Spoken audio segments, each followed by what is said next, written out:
चला चला police station मध्येच चला, बोलते मी. तुमचं नाव काय म्हटलं? हॅलो. दोन कर. चल, हे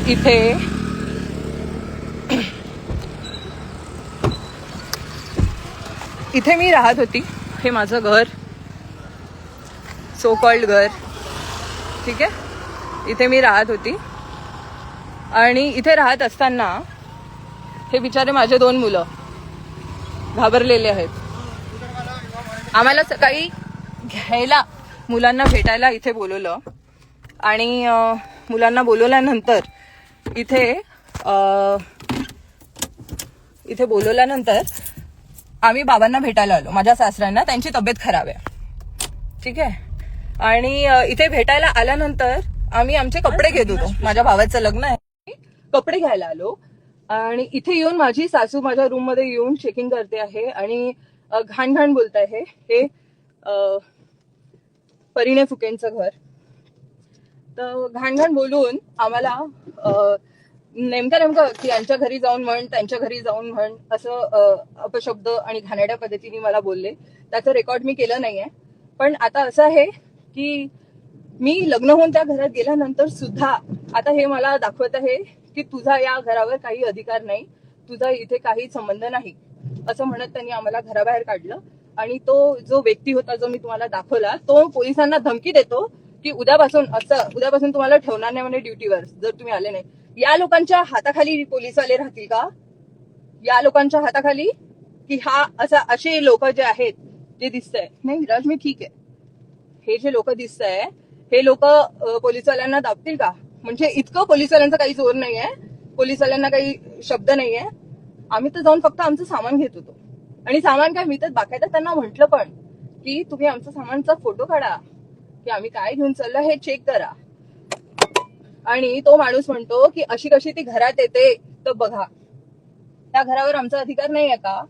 मला तर कोर्टमध्ये गेल्यानंतर मला हे सांगितलं गेलं होतं की तुम्ही जाऊ शकता, तुमचं सामान घेऊ शकता, तुम्हाला जिथे मुलांना घेऊन जायचंय तुम्ही घेऊन जाऊ शकता, तुम्ही सगळं करू शकता, असं काही नाहीये.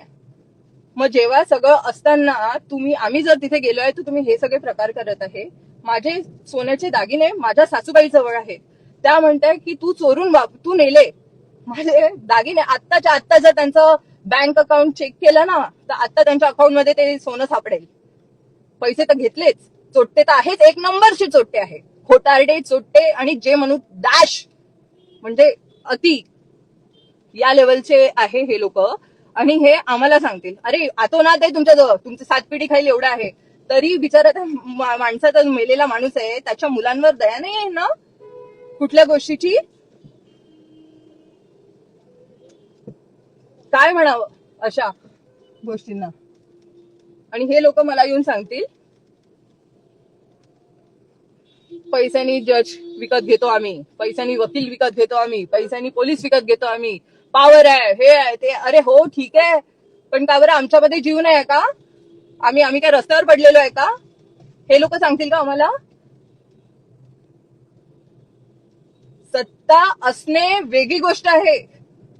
तुम्ही जनताची सेवा करायला उभे राहता आणि स्वतःच्या घरात अंधार आणि दुसऱ्यांना बाहेर दाखवता प्रकाश. कसला प्रकाश? काय दाखवून राहिले तुम्ही? तुम्हाला दाखवायचं काय आहे? काय दाखवायचंय तुम्हाला? ते दोन्ही लहान मुलं घाबरले की असं कसं होऊन राहिलंय आपल्यासोबत मम्मी. आज तर म्हणजे यांनी एकदमच हद्द पार केलेली आहे. मी आता माझ्या सासऱ्यांसोबतही बोलली, त्यांचा पण मी व्हिडिओ रेकॉर्ड केला की हे बरोबर आहे का? इतकं सगळं माझ्यासोबत केल्यानंतर सुद्धा मी उभी आहे, मी स्टँड आहे. याच्यासाठी स्टँड आहे ना की नाही आपल्या पोरांकडे बघून चुपचाप आहे. चुपचाप आहे याचा अर्थ हा नाही आहे की बस दबली. दबत तर मी कोणाच्या बापाच्यानी नाही, हे लक्षात ठेवा, समजलं? आणि आता इथे मी रेकॉर्ड सुरूच ठेवेल. मी लाईव्ह मध्ये तुम्हाला दाखवते पोलीसवाले काय म्हणतात. म्हणजे जर पोलीसवाल्यांनी जर आजही यांना सपोर्ट केला ना, म्हणजे माझ्या नवऱ्याचं डीमार्ट अकाउंट होतं, ठीक आहे, त्याच्यातलं यांनी म्हणजे मेलेला माणूस ते अकाउंट फ्रीज झाल्यानंतर सुद्धा जेव्हा हे ट्रान्झॅक्शन करू शकते, वकील जजला बेवकूफ बनवू शकते. 1 वर्षापासून माझी केस सुरू आहे. त्या अकाउंट मधनं हे पैसे गायब करू शकतात, तर हे काही पण करू शकतात. हे तर समजलंय मला की तुम्ही बँकवाल्यांना मॅनेज करून, तुम्ही पोलीसवाल्यांना मॅनेज करून, तुम्ही सगळ्या ऑथॉरिटीज जेवढ्याही असतील त्यांना सगळ्यांना मॅनेज करून तुम्ही खिशात ठेवायचा प्रयत्न करताय. तो खूप काही तीर नाही मारून राहिले. आम्ही काही असं अंगठे बहादूर नाही आहे की तुम्ही कराल आणि आम्ही चुपचाप राहू. तर आता जे आहे ते मी तुम्हाला दाखवते आणि वापस पोलीस स्टेशनमध्ये जाऊन मी लाईव्ह व्हिडिओ करते, ते तुम्ही बघा. मी रेकॉर्ड ह्याच्यासाठी करतोय, मला काही गरज नव्हती रेकॉर्ड करायची, पण मागच्या वेळेस मी FIR करायच्या वेळेस मला 4 दिवस लावले होते नितीन फुकेनी आणि परिणय फुकेनी मला कंप्लेंट घेऊन दिली होती. तू क्या कंप्लेंट करेंगे बोले, तेरी कंप्लेंट हम होने नहीं देंगे, लिखने नहीं देंगे. असं कसं, म्हणजे आम्हाला तो अधिकार नाही आहे का? आणि ते पोलीसवाल्याला माझ्या समोर ऑन रेकॉर्ड व्हिडिओमध्ये आणि याच्यामध्ये म्हणत आहे, पोलीसवाले कसे जपतील? चला ठीक आहे, एकदा तर मानून घेऊ की आमदारांनी म्हटलं बा पोलिसांना, तर थोडेसे हे करतील की नाही बा साहेबांचं ऐकावं लागेल. म्हणजे त्यांचा नौकर, त्यांचा केअरटेकर येऊन म्हणत आहे, तुझी नोकरी खाऊन घेईन मी, काय कामाचा म्हणते तू, निघ म्हणते इथून. ही काही लँग्वेज आहे, ही बोलण्याची पद्धत आहे? पोलिसांना बोलला दादा, पोलिसांना बोलला म्हणजे पोलीस एवढे दबतील का? आणि नोकराच्या हाताने दबतील? तिथे खटकलं मला की असं कसं, की ते जे म्हातारेचे दादा आपली नोकरी बजावून राहिले तिथे, त्यांना म्हणून राहिले तुझी नोकरी खाऊन घेईल, काही कामाचा नाही म्हणे तू, ते उद्यापासून तुला गायब करतो म्हणे. नितीन फुके त्याला म्हणून राहिला, म्हणून मी लाईव्ह गेली दादा, नाही तर काही गरज नव्हती मला. असं आहे ना, कोणी नाही बघा, तुम्ही स्वतःच बघा, मुलं सुद्धा घातली ना, कोणी नाही. कम से कम पोलीसवाल्यांकडनं ना तर आम्ही अपेक्षा ठेवू ना की थोडीशी तर मदत कराल तुम्ही, आहे की नाही? म्हणजे न्यायासोबत तर जाल ना तुम्ही, न्यायासोबत तर जाल ना. वकिलांना मॅनेज करता, जजला मॅनेज करतो, आम्ही सगळ्यांना मॅनेज करू शकतो, आम्ही सगळं विकत घेऊ शकतो. अरे हो, तुमच्याजवळ आहे पैसा, आहे आमदारकी, पण हे काय कामाचं काय हे? तुम्ही तुमच्या घरच्या लोकांना हे सगळं दाखवत आहे. माझं म्हणणं हे आहे, त्यांनी आम्हाला हकललं कसं आणि माझ्या अंगावर आले कसे, मला टच कसं केलं त्यांनी. त्यांचा तो चिकू नावाचा मुलगा आहे, तो माझ्या अंगाजवळून गेला रेकॉर्ड करायला, असं कसं जाऊ शकते? आणि अश्लील शिवागाळ.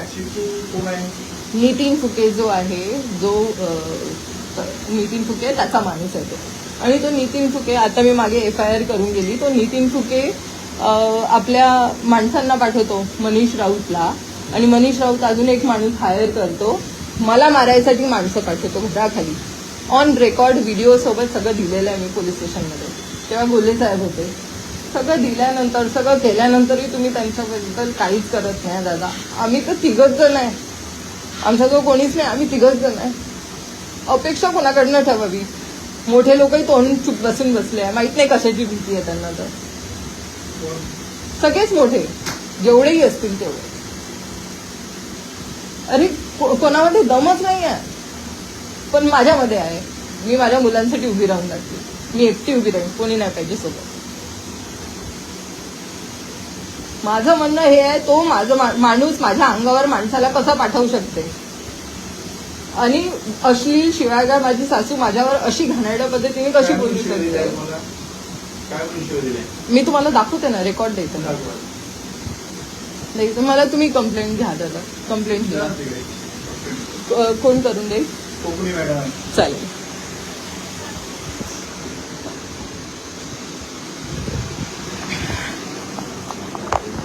नाही ठीक आहे ना विराज, इट्स ओके.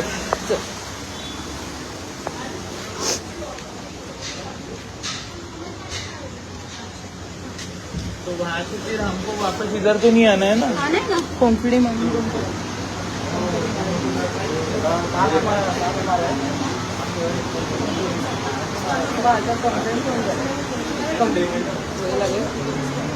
किती वेळ लागेल?